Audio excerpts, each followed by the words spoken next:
Sign ए बराबर लंब बटे कर्ण, कोसेक ए बराबर कर्ण बटे लंब, कोस ए बराबर आधार बटे कर्ण, सेक ए बराबर कर्ण बटे आधार, टेन ए बराबर लंब बटे आधार, कोट ए बराबर आधार बटे लंब। ये समकोण त्रिभुज है, ये 90 डिग्री का कोण ये कर्ण है, इस कोण के लिए ये लंब होगा और ये आधार होगा। अब मैं उदाहरण 2 करने जा रहा हूँ। ये दिया है कोण बी और कोण क्यू, ये न्यून कोण है और इस प्रकार है कि साइन बी बराबर, इन दोनों कोणों का साइन बराबर है, साइन बी बराबर साइन क्यू। तो हमें सिद्ध करना है कि ये दोनों कोण बराबर हैं। जैसा कि आप देख रहे हो यहाँ पे उदाहरण में 2 चित्र दिए हुए हैं, लेकिन यहाँ पे हमको प्रश्न में मेरे हिसाब से 2 त्रिभुजों के नाम देने चाहिए थे, इन्होंने नहीं दिए। तो ये एक थोड़ा इसके अंदर मिस्टेक दिख रही है मुझे। चलो ठीक है, अपन मान लेते हैं कि अपने को 2 त्रिभुज ए बी सी और पी क्यू आर दिए हैं, जहाँ बी और क्यू न्यून कोण है।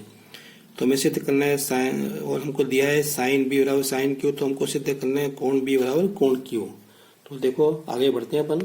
देखो इसमें दिया था बी और क्यू न्यून कोण है, तो बी न्यून कोण है और इसमें क्यू न्यून कोण है।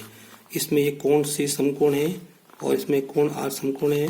तो इस कोण के लिए, इस समकोण के लिए कर्ण होगा और इस कोण के लिए लंब होगा, ये आधार होगा। इस कोण के लिए लंब, आधार और एक कर्ण होगा। तो मैं लिख लेता हूं।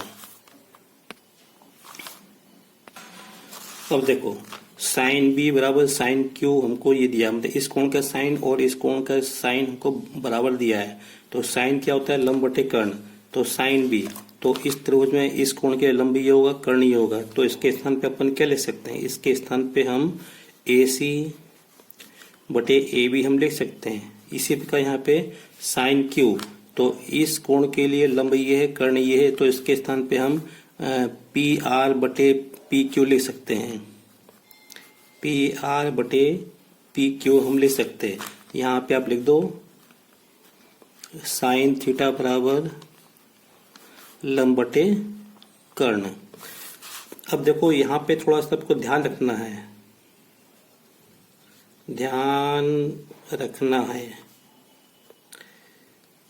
क्या ध्यान रखना है, इसको इधर ले जाओ और इसको इधर लाओ, तो ये जाएगा ए सी बटे पी आर बराबर ए बी बटे पी क्यू। अब इसमें क्या हुआ, एक त्रिभुज की बजाय ऊपर हो गई और दूसरे त्रिभुज की बजाय नीचे हो गई। इसको हम, तो इसको अपन बराबर के मान लेते हैं। तो अब देखो यहाँ से अपन ने इन दोनों को बराबर के मान लिया मैंने, तो यहाँ से अपने को ए सी बराबर मिलेगा पी आर के, पी आर इंटू के, और यहाँ से मिलेगा ए बी बराबर पी क्यू इंटू के। अब इस चित्र में हमको ये ए बी ए सी, देखो ये ए सी मिल गया और ए बी की लंबाई मिल गई, ठीक है, ये पी आर और पी क्यू के रूप में। अब हम यहाँ से बी सी की लंबाई निकाल सकते हैं। हमको ए सी और ए बी मिल गई है, तो हम बी सी हम निकाल सकते हैं पाइथागोरस प्रमेय से। ये कर्ण है, ये लंब है, आधार है। तो त्रिभुज ए बी सी में, त्रिभुज ए बी सी में पाइथागोरस प्रमेय से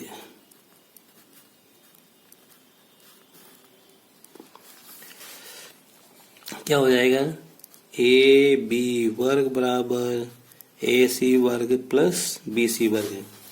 तो यहाँ से ए बी के स्थान पे क्या रखो, पी क्यू वर्ग गुणा के वर्ग बराबर ए सी, और ए सी के स्थान पे पी आर वर्ग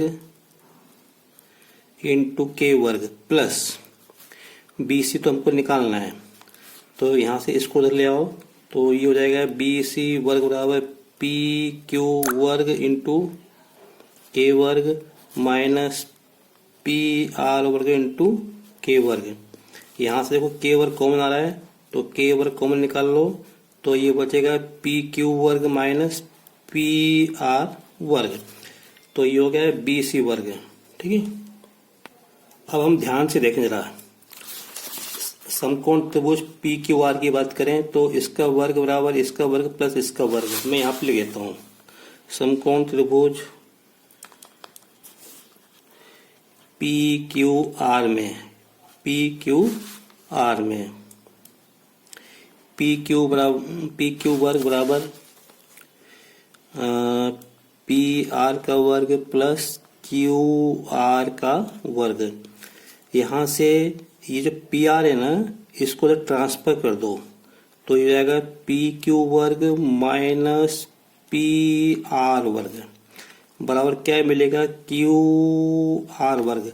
तो पी क्यू वर्ग माइनस पी आर वर्ग किसके बराबर है, क्यू आर वर्ग के। तो इसका मतलब हम इसके स्थान पे क्या ले सकते हैं, हम क्यू आर वर्ग लिख सकते हैं, क्योंकि ये क्यू आर वर्ग के बराबर है। तो लिख दो, तो बी सी वर्ग बराबर के वर्ग और कोष्टक में या मत लिखो कोष्टक में, तो ये जाएगा क्यू आर वर्ग। अब एक काम करो, ये क्यू आर इसके बटे में ले आओ, तो बी सी वर्ग बटे क्यू आर वर्ग बराबर क्या हो जाएगा, के वर्ग। अब देखो तीनों पे वर्ग है तो तीनों से अपन वर्ग हटा देते हैं, तो यहाँ हमको क्या मिलेगा, ये मिलेगा बी सी बटे क्यू आर बराबर के। तो देखो भैया बी सी बटे क्यू आर किसके बराबर है, के बराबर। यहाँ पे देखो ये ए बी बटे पी आर बराबर ए बी बटे पी क्यू भी के बराबर है। इसका मतलब ये हम के स्थान पे ये अपन लिख दो, या कहने का मतलब 1 2 3 तीनों अनुपात बराबर है, तीनों के बराबर है। तो यहाँ पे अपन लिख सकते हैं, यहाँ पे मिल गया। तो हम इसको मैं नंबर 1 डालता हूँ और इसको मैं नंबर 2 डालता हूँ। तो 1 और 2 से 1 और 2 से क्या हो जाएगा, ये आपका महत्वपूर्ण रिजल्ट आया है। ए सी बटे पी आर वर्ग पी आर बराबर ए बी बटे पी क्यू बराबर बी सी बटे क्यू आर, ये तीनों के बराबर है। तो ये आपका बहुत जरूरी महत्वपूर्ण रिजल्ट आया। तो हमें क्या मिलेगा, मैं फिर से लिखता हूँ यहाँ पे ए सी, ये मिला हमको ए बी बटे पी क्यू बराबर बी सी बटे क्यू आर बराबर ए सी बटे पी आर, ये हमको रिजल्ट मिला। तो एक त्रिभुज की भुजाएं दूसरे त्रिभुज, एक त्रिभुज की भुजाएं और दूसरे त्रिभुज की संगत भुजाओं का अनुपात बराबर है। एक त्रिभुज की भुजा बटे दूसरे त्रिभुज की भुजा, एक त्रिभुज की एक भुजा बटे दूसरे त्रिभुज की संगत भुजा, एक त्रिभुज की एक भुजा बटे दूसरे त्रिभुज की संगत भुजाओं का अनुपात बराबर है। इसका मतलब ये है कि त्रिभुज ए बी सी समरूप है त्रिभुज पी क्यू आर के, और इसकी ये काय से आया, एस एस सर्वांग समता प्रमेय, ऐसे सर्वांग समता प्रमेय से ये आया यहाँ पे। फिर यहाँ पे जब ये दोनों त्रिभुज समरूप हैं तो इनके संगत कोण भी बराबर होंगे। तो इसका मतलब ये है कि कोण ए बराबर कोण पी और कोण बी बराबर कोण क्यू, कोण सी बराबर कोण आर। अपने को तो ये लेना है, तो अपन ये लिख दो फाइनली कि कोण बी बराबर कोण क्यू, ये हमें सिद्ध करना था, यही सिद्ध करना था।